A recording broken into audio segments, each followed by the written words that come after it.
Korang, rapat sikit aku nak sambung cerita benda panas ni. Sebab tajuk besar kita hari ni ialah Portugis bukan datang nak ajak gaduh biasa-biasa, tapi dia orang datang memang niat nak menyembelih. Dan inilah kisah massacre Melaka yang selama ni disorok dek buku sejarah. Selama ni kita duk membesar dengan cerita yang tahun 1511 tu Melaka kalah perang biasa je. Konon askar lawan askar, kalah jadi abu menang jadi arang. Lepas tu habis cerita hidup jalan macam biasa. Tapi kepala otak dia, kita sebenarnya dah kena kencing hidup-hidup. Sebab Prof Madya Dr. Azmi Arifin dah pecahkan rahsia besar yang jadi masa Ogos tahun tu bukan perang konvensional, tapi pesta penyembelihan beramai-ramai di mana Alfonso de Albuquerque, laksamana yang diagung-agungkan ke Eropah tu, sebenarnya penjagal atau butcher yang paling sadis. Korang tahu tak apa arahan rasmi Mamat tu pada askar Portugis masa Kota Melaka tembus? Arahan dia memang haram jadah apabila dia suruh tangkap dan bunuh semua orang Islam, tak kira lelaki, perempuan maupun budak kecil. Bunuh semuanya, tapi jangan kacau orang bukan Islam. Sampaikan dalam catatan governor tu sendiri cakap jangan bagi muka pada mana-mana Moor atau orang Islam ni. Lepas tu korang kena tahu satu lagi agenda jahat diorang yang jarang orang cerita, iaitu diorang ni paksa nenek moyang kita tukar agama kepada Kristian guna kekerasan senjata.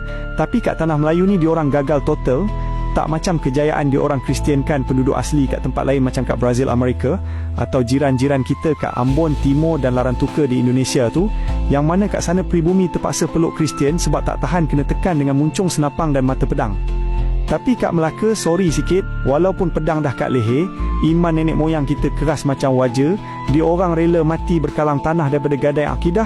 Sebab itulah sampai hari ni kita masih Islam, tak macam setengah tempat jajahan Portugis lain yang identiti asal diorang lenyap terus.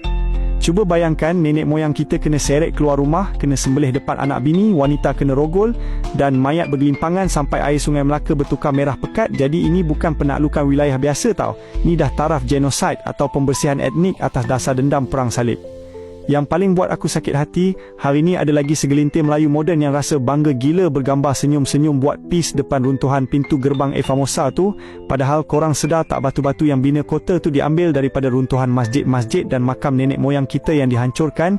Kiranya bawah tapak kaki korang berpijak tu tertanam darah dan tulang ribuan syuhada yang mati pertahankan tanah air dan agama ni.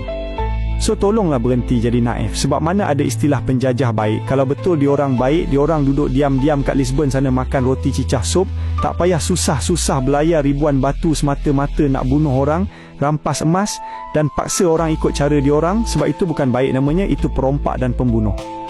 Portugis ke, Belanda ke, British ke, Jepun ke, semua sama naik je perangai. Beza cuma cara diorang sembelih kita. Ada yang pakai pedang, ada yang pakai perjanjian berat sebelah, tapi niat tetap satu, nak jadikan kita hamba kat tanah sendiri. Jadi bila baca sejarah tahun 1511, jangan bayangkan ia kekalahan yang gentleman, tapi bayangkan jeritan nenek moyang kita yang dibunuh tanpa belas kasihan dan anak kecil yang mati di hujung pedang Portugis. Kita memang tak boleh ubah sejarah, tapi kita boleh ubah cara kita tengok sejarah tu. Jangan sesekali agungkan pembunuh bangsa sendiri, sebab Famosa tu bukan lambang kemegahan sejarah Melaka, tapi tugu peringatan kepada kekejaman bangsa Eropah yang takkan kita lupakan sampai bila-bila. Jadi marilah kita sedekahkan Al-Fatihah untuk semua wira dan mangsa yang gugur di Melaka tahun 1511 tu, sebab diorang syahid pertahankan maruah dan akidah, manakala kita hari ni jangan sampai gadai maruah pula.